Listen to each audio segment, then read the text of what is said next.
বাংলাদেশ থেকে পশ্চিমবঙ্গে গুন্ডা ও অবৈধ অনুপ্রবেশকারীদের প্রবেশের অভিযোগ তুলেছেন রাজ্যের মুখ্যমন্ত্রী মমতা বন্দ্যোপাধ্যায়।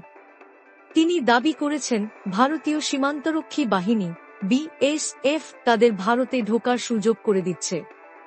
বৃহস্পতিবার নবান্নে এক প্রশাসনিক বৈঠকে বাংলাদেশ সংক্রান্ত বিষয় নিয়ে আলোচনার সময় এমন মন্তব্য করেন তিনি। এর ফলে পশ্চিমবঙ্গ জুড়ে অশান্তি বিরাজ করছে বলে তার অভিযোগ।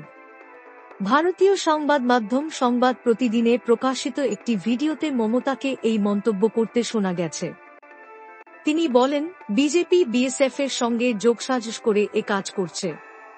মমতা আরও বলেন, ইসলামপুর, সিতাই, চোপড়ার মতো বিভিন্ন সীমান্ত অঞ্চল দিয়ে বিএসএফ লোক ঢুকতে দিচ্ছে।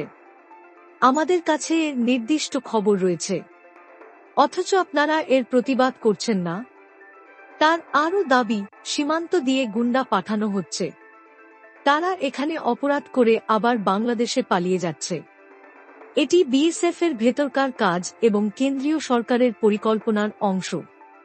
এটি কেন্দ্রের অনুমতি ছাড়া সম্ভব নয়।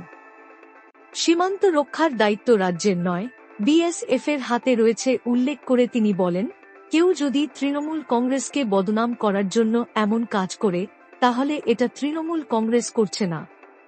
তৃণমূলের এ ধরনের কাজ করার কোনো অধিকার বা ক্ষমতা নেই।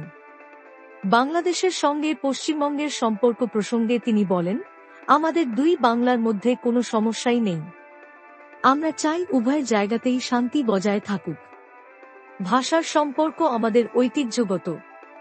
তিনি আরও বলেন, চিকিৎসা বা মানবিকতার কারণে কেউ এলে আমাদের আপত্তি নেই, তবে তার জন্য ভারতে আসার বিষয়টি আমাদের জানাতে হবে। মমতা কেন্দ্রীয় সরকারের প্রতি অভিযোগ করে বলেন, বাংলাদেশ নিয়ে যা করার দরকার তা আপনারা ঠিক করবেন, কিন্তু যদি কেউ মদত দেয় আমরা প্রতিবাদ জানাব। এর জন্য আমরা কেন্দ্রীয় সরকারের কাছে চিঠি পাঠাব।